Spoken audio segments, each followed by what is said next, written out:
So today it was a brave move when 9 coalition MPs said it was time to drop this mad ban on nuclear power in this country. And joining me is one of them, National Senator Matt Canavan, the former Resources Minister. Matt Canavan, thanks for your time. Why have you and the other 8 done this? Andrew, because we need to save our jobs and we need to keep our lights on and we need to keep power prices down. And the only way we're going to do that is to provide long-term options for reliable energy in this country. We have invested far too much in unreliable, renewable energy. In fact, we've been investing in renewable energy at a rate that's 4 times greater in per person terms than in Europe or North America, and look where it's got us. And so we need to change tack here and give ourselves all types of options. Now, I do think we should be building coal and gas-fired power plants as well, but there is nothing wrong with also considering nuclear energy, especially because we've got the world's largest uranium reserves in the world. We will lose our industrial capacity as a nation. We will lose our manufacturing sector unless we can do this U-turn and actually invest again in power sources that are reliable and can stay on for all the time, for 24 hours a day.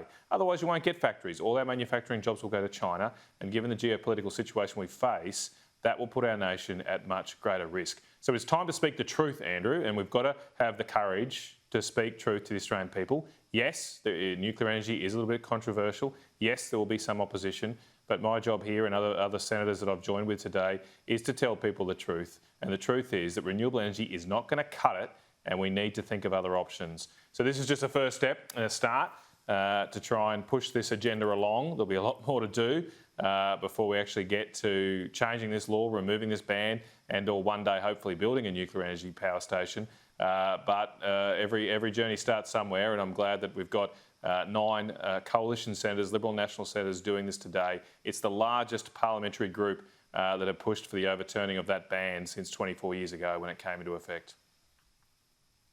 Now, you said you are wanting to push the truth, and I totally am on your side on that.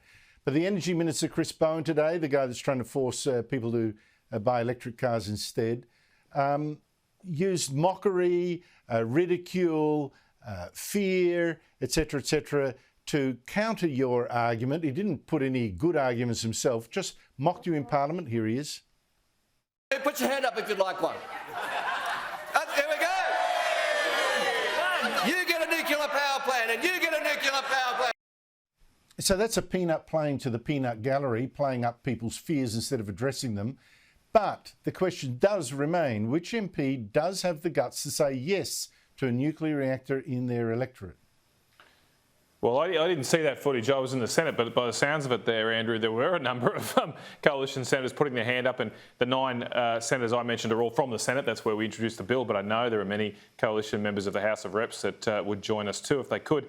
And there are many coalition senators who would say, look, we need to think seriously about this. In my own patch, I live in central Queensland, I'm more than happy to have an option or have a proposal brought forward for a nuclear power station near Gladstone. We've got the power infrastructure, we have the transmission lines, and crucially, we have that industry we need to save. And Chris Bowen is just a joke, an absolute joke.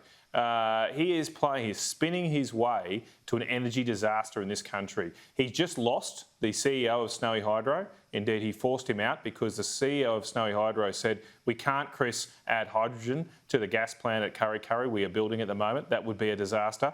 And so Chris just sacked him. And that's going to delay potentially a gas plant there.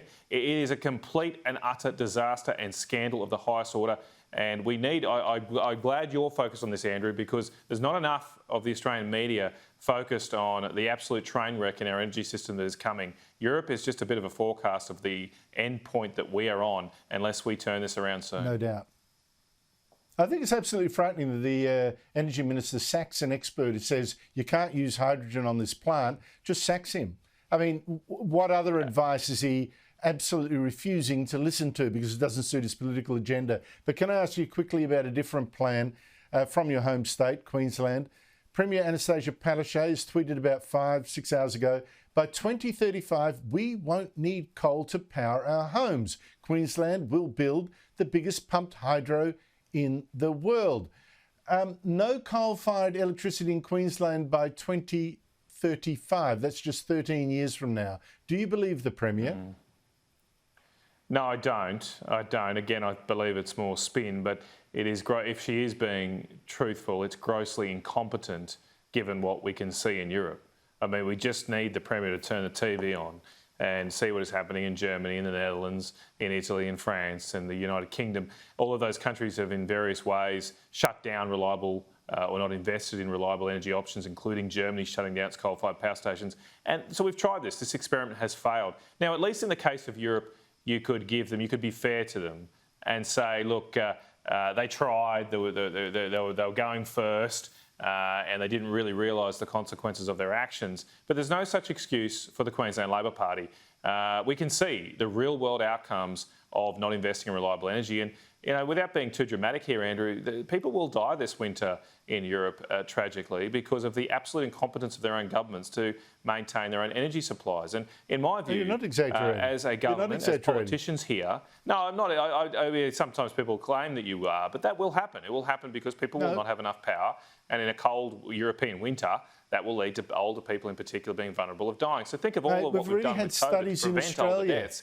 And we're just going to we're just throwing people to the slaughter here by not guaranteeing our own energy security, energy supplies. It is an absolute gross dereliction of our duty as representatives of the Australian people that we are adopting policies that will jeopardise our nation's ability to be secure, to have our own energy supplies and ward off threats that are clearly growing in our region.